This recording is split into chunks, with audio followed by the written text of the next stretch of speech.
Fala galera, tudo bom com vocês? Vamos trabalhar hoje outras modalidades de obrigações.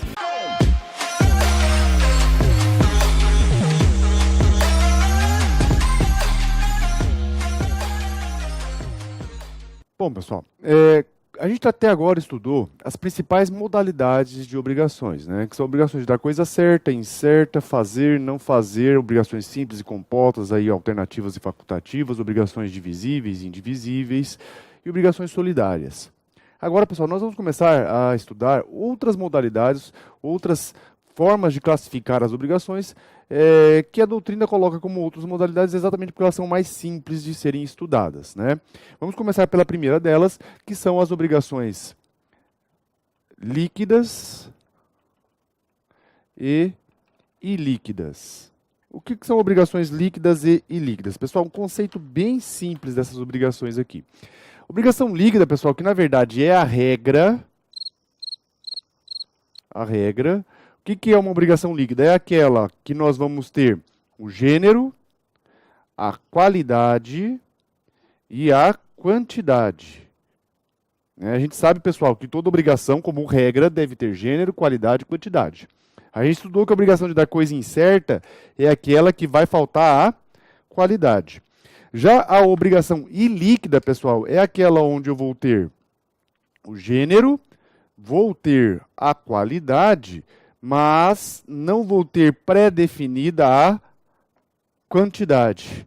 Eu não sei qual é a quantidade da nossa obrigação.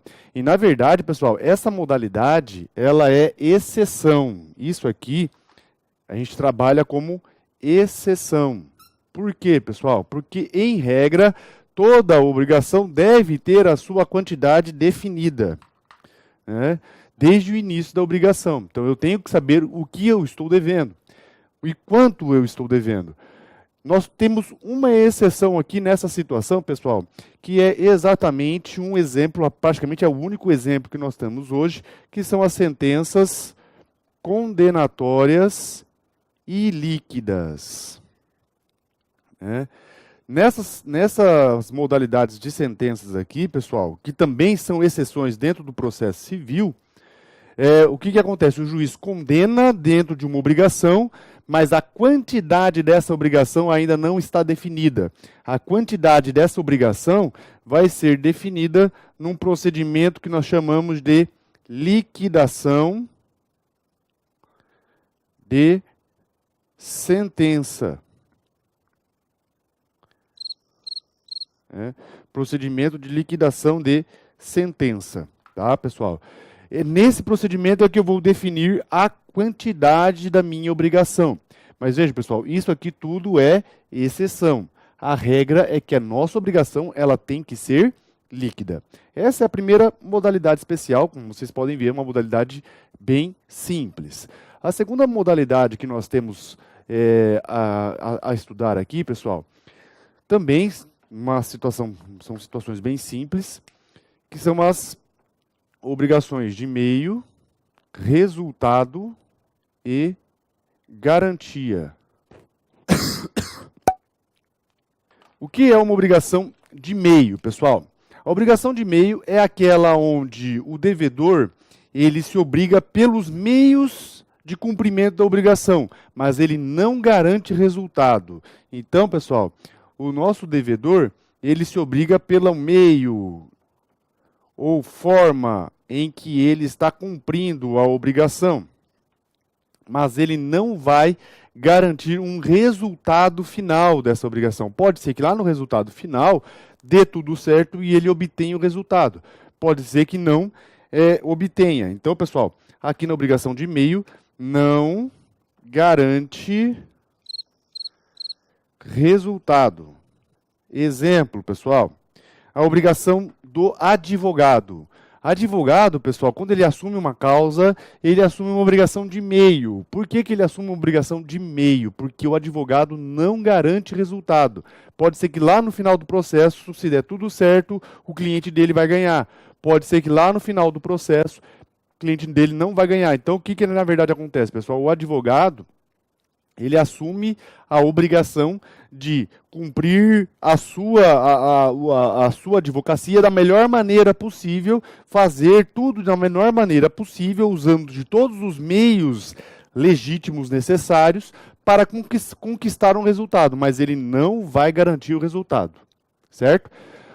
Na medicina, pessoal, nós temos também a medicina convencional, a medicina eletiva, medicina normal, pessoal. Dentro do médico normal, ele não garante resultado. O médico, quando você procura ele, você está com um problema de saúde, ele vai se obrigar, ele assume um compromisso com você de atuar da melhor maneira possível, com todos os meios necessários, para você obter a cura. Só que ele vai garantir que você vai se curar? Na verdade, não, pessoal. Ele não garante resultado, certo? Agora, pessoal, de outro lado, nós vamos ter a obrigação de resultado, que é aquela onde o devedor se obriga pelo resultado final. Não importando os meios, pessoal. Aqui não importa os meios. Aqui o devedor se obriga pelo resultado final, não interessa o meio pelo qual ele executou. É igual a gente vê lá no livro do Príncipe de Maquiavel. Não me interessa o meio, o que me interessa é o fim, né? Os fins justificam os meios. Então, pessoal, na obrigação de resultado, o devedor garante o resultado. Exemplo, a obrigação que o dentista assume com o seu cliente. Quando você vai no dentista, pessoal, você vai lá para obter o resultado, né? Se você vai lá para tirar uma cárie, então você tem que sair do dentista sem a cárie. Se você saiu com a cárie, então não resolveu nada. Vejam que obrigação de resultado. Se você vai colocar um aparelho ortodôntico, o que você busca? Uma boca perfeita. Então, a partir do momento que você busca um dentista para colocar um aparelho dental, você está buscando um resultado. Então, o dentista, ele garante resultado, certo? Na medicina também, pessoal, nós temos uma certa discussão em relação à obrigação de resultado. Qual medicina? Na medicina plástica. Na medicina plástica, pessoal, nós temos aí uma série de discussões que envolvem na doutrina. A primeira discussão, pessoal, é se cabe obrigação de resultado na medicina plástica. Em um ponto, pessoal, é pacífico. Na medicina plástica reparadora não cabe obrigação de resultado. A medicina plástica reparadora é obrigação de meio. Isso é pacífico. O problema mesmo está na obrigação de resultado na medicina embelezadora, né? Por quê, pessoal? A doutrina e a jurisprudência majoritária, pessoal, entende que a cirurgia plástica embelezadora é uma obrigação de resultado, né? Por quê? Porque quando você vai buscar um cirurgião plástico para, né, ficar mais bonito, dar aquela ajeitada no seu físico, né? Então, na verdade, você está buscando um resultado, você não quer apenas um meio, né? Então, se você vai lá para colocar silicone, você quer que o seu seio fique perfeito. Se você quer colocar o silicone na bunda, você quer que a sua bunda fique perfeita, né? Se você quer fazer uma cirurgia no seu nariz, para deixar o seu nariz bonitinho, igual o da Barbie ou igual do Ken, né? Então, na verdade, pessoal, você está lá para aquele resultado. A partir do momento que você procura o resultado, então, o médico para aquilo, a obrigação é de resultado, né? Então, e aí o que acontece, pessoal? Você vai lá, o médico faz a cirurgia e coloca lá o silicone no seio, e aquilo que você buscava para ficar perfeito, na verdade, fica uma situação, né, meio estranha. Por exemplo, o seio fica vesgo, um apontando para cada lado, né, por exemplo, ou um para cima e um para baixo, né? Então, vejam, pessoal, a obrigação que era para te deixar mais bonita ou mais bonito, te deixou feio, né? Uma polpa da bunda maior que a outra, por exemplo, né? Você foi lá para desentortar o seu nariz e o nariz ficou torto para o outro lado.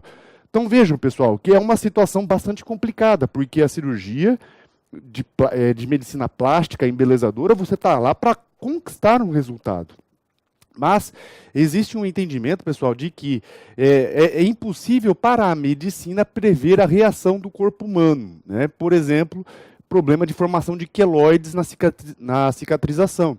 Isso é realmente um problema dentro da cirurgia e realmente a medicina não consegue prever esse tipo de reação do corpo humano. Então, existe uma corrente que entende, pessoal, que mesmo na cirurgia plástica embelezadora, a obrigação do médico vai ser de meio e não de resultado, né? Na verdade, pessoal, a gente tem que analisar com uma certa ponderação, né? Em relação ao resultado da cirurgia, o resultado final, eu creio que tem que ser, sim, obrigação de resultado. Mas, em relação à consequência da reação do corpo humano, não. Aí a obrigação seria de meio. Então, o médico não poderia responder pelo fato do corpo do paciente ter formado um queloide, porque isso aí é aspecto da biologia do corpo. E, por fim, pessoal, obrigação de garantia, que é aquela que visa proteger um risco ao resultado final do contrato. Por exemplo, pessoal, contrato de seguro. Quando você faz um contrato de seguro, pessoal, esse contrato tem como característica ser um contrato de garantia. Por quê? Porque o contrato de seguro de um carro, por exemplo, visa proteger o carro contra um risco. Risco de ser roubado, risco de acidente, risco de estragar e precisar de um guincho. Então, pessoal, todo contrato de seguro, ele protege um risco. Por isso, ele é um contrato de garantia, certo? A fiança também, pessoal, é um exemplo de contrato de garantia. Por quê? Porque visa proteger um risco. Qual é o risco? O risco do devedor não cumprir a obrigação. Então, também é um contrato de garantia, certo? Outra modalidade importante, pessoal, que nós temos que considerar aqui são as obrigações puras, condicionais, a termo e com encargo. A outra modalidade que a gente tem que ver são essas daqui.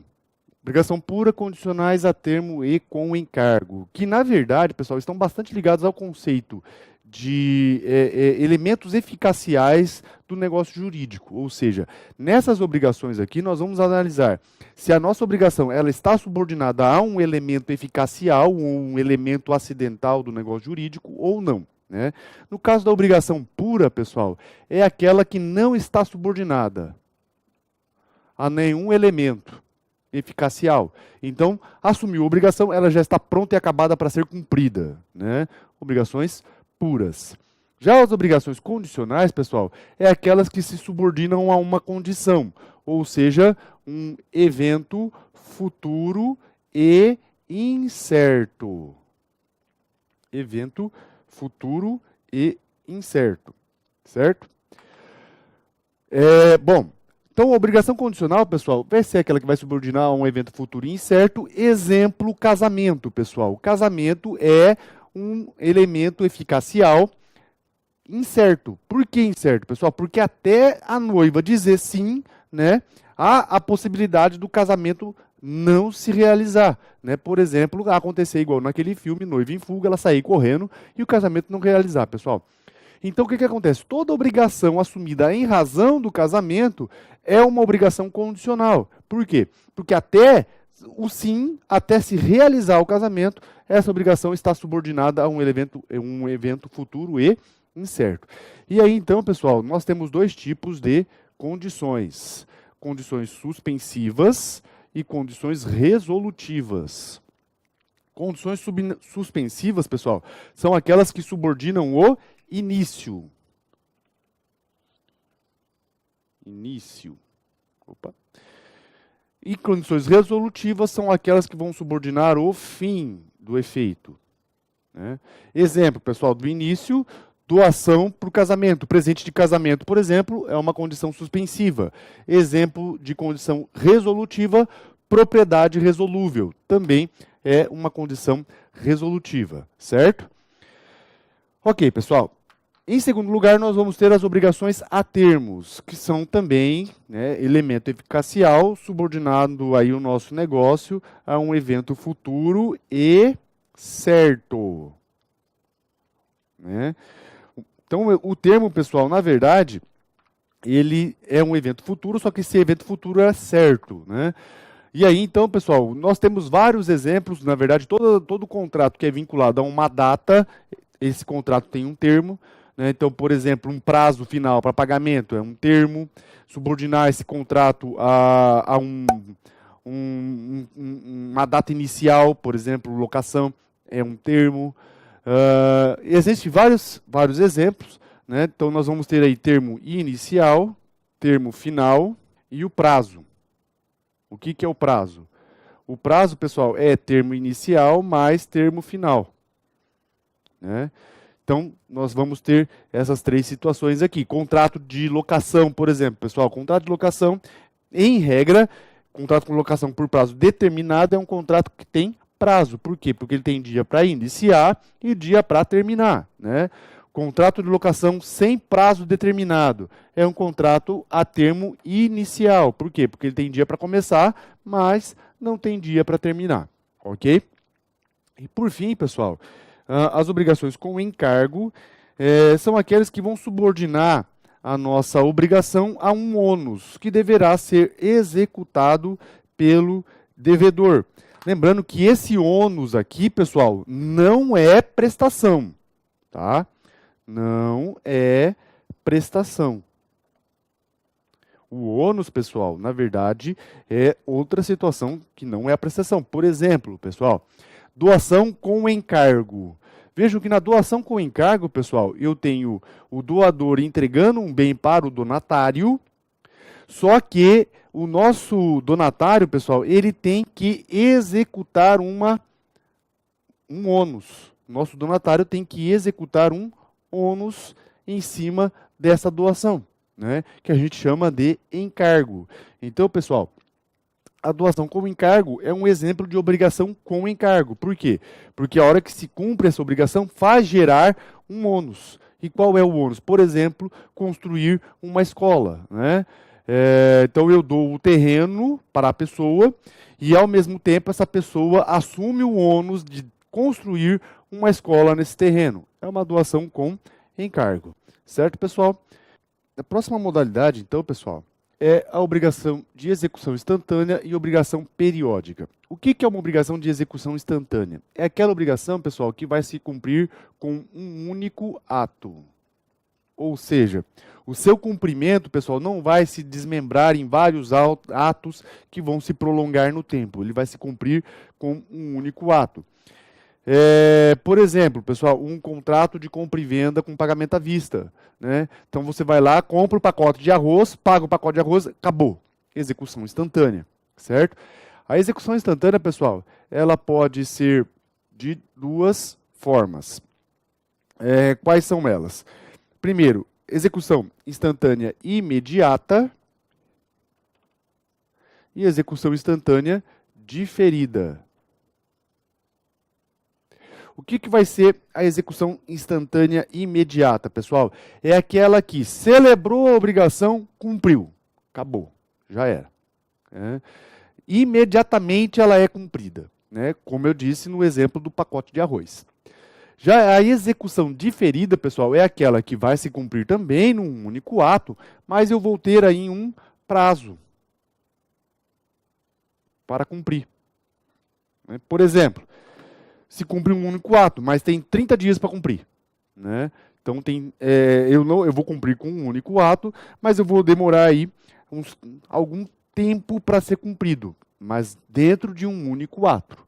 Então, execução imediata é aquela que se dá de forma instantânea, imediatamente, celebrou a obrigação, ela se cumpre, e a diferida é aquela que eu vou cumprir também com um único ato, mas vou ter 30 dias para cumprir essa obrigação, certo?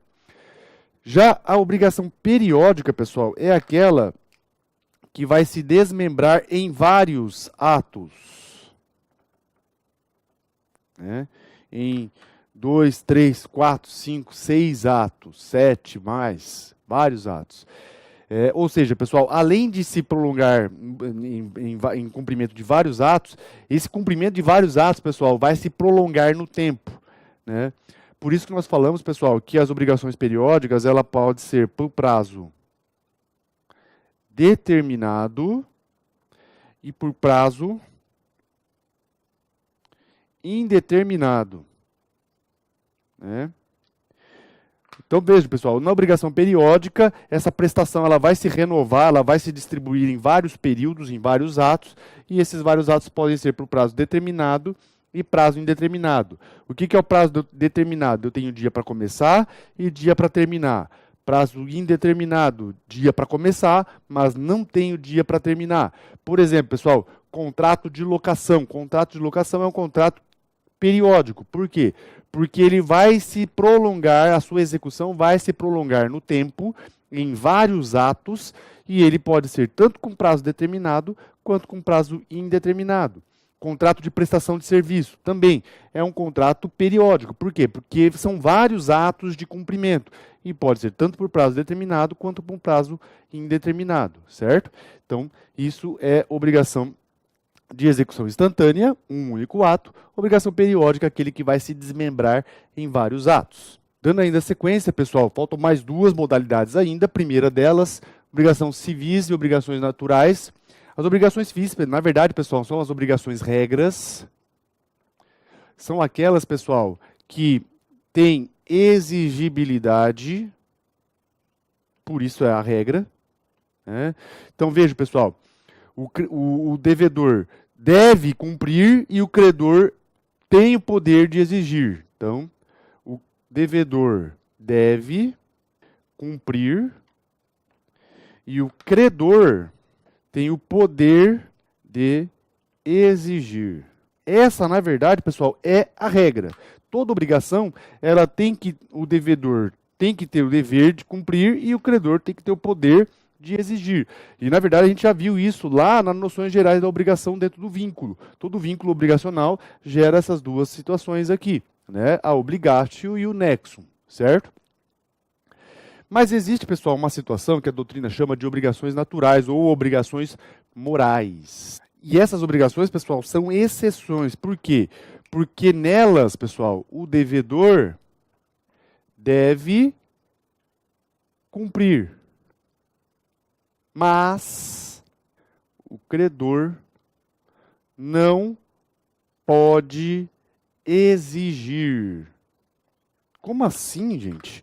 Uma obrigação onde o devedor tem que cumprir, mas o credor não pode exigir. Pois é, por isso elas são chamadas de obrigações naturais e por isso elas são exceções, pessoal. Na verdade, nós temos dois exemplos bem claros disso. Primeiro exemplo, pessoal, é obrigação prescrita. Por exemplo, você tem um cheque prescrito. Um cheque prescrito, pessoal, a minha pergunta para exemplificar isso aqui é bem simples. Um cheque prescrito, o devedor ainda deve o cheque? A resposta é sim. Um cheque prescrito, o devedor ainda deve. Certo? Mas, pessoal, esse cheque prescrito, aquele cheque que não admite mais cobrança, é um cheque que o devedor deve, mas o credor não pode exigir. O credor vai perder o poder de exigir esse cheque. Uma dívida prescrita, na verdade, pessoal, o devedor continua devendo, mas o credor não pode mais exigir o cumprimento. Isso é uma obrigação natural. Vejam que, na verdade, pessoal, essa obrigação no início era uma obrigação civil, mas por causa da prescrição, ela se tornou uma obrigação natural. Por outro lado, pessoal, um outro exemplo que a gente tem também bastante comum na doutrina é a dívida de jogo. A dívida de jogo, pessoal, na verdade, ela nunca será uma dívida de natureza civil, pelo menos por enquanto. Por quê, pessoal? Porque a dívida de jogo, a lei não proíbe o jogo com aposta, mas proíbe que o credor exija o pagamento. Né? Então, veja, pessoal, a dívida de jogo, o devedor deve a aposta? Sim, mas o credor pode exigir? Não. Então, pessoal, também é um exemplo de obrigação moral ou obrigação natural. Pessoal, lembrando, obrigação natural é exceção. A regra é que toda obrigação deve ter o nexo e a obrigatio. O devedor tendo o dever de cumprir e o credor tendo o poder de exigir, certo? Para a gente encerrar essas modalidades, pessoal, obrigação principal, obrigação acessória, que na verdade, pessoal, trabalha a mesma ideia de bens principais e bens acessórios. Né? O que é uma obrigação principal, pessoal? É aquela que tem existência própria. Ou seja, pessoal, ela não se vincula, ela não depende de ninguém. Ela tem existência própria. Exemplo, pessoal, contrato de locação. O contrato de locação depende de algum outro contrato? A resposta é não. Ele por si só existe. Obrigação acessória, pessoal, é aquele que vai depender de outro contrato, outra obrigação. Por exemplo, pessoal, a fiança. A fiança, pessoal, é uma obrigação acessória. Por quê? Porque a fiança sempre vai depender de algum outro contrato. Exatamente pela própria natureza da fiança, que é garantir uma outra obrigação. Então, pessoal, a fiança é uma obrigação acessória. Por quê? No caso da locação, a fiança visa garantir a locação. Então, a fiança, pessoal, sempre vai depender da locação. Se não tiver locação, não tenho fiança. Agora, eu tenho locação sem fiança? Sim. Né? Isso é importante, pessoal. Por quê? Porque, eventualmente, se o contrato de locação é nulo, a fiança também é nula. Mas, se a fiança for nula, o contrato de locação continua perfeito. Né? Então, pessoal, também é essa noção. Com isso, então, nós encerramos essas modalidades de obrigações, essas demais modalidades de obrigações. Espero aí que vocês tenham compreendido. Se houver alguma dúvida, pode postar aí no nosso canal, ou pode mandar aí nos nossos canais no Facebook ou no Instagram. Ok, pessoal? Se você curtiu esse vídeo, deixa aí o seu like, compartilhe com seus amigos, comente aí para nós, certo, pessoal? Então, até o nosso próximo vídeo.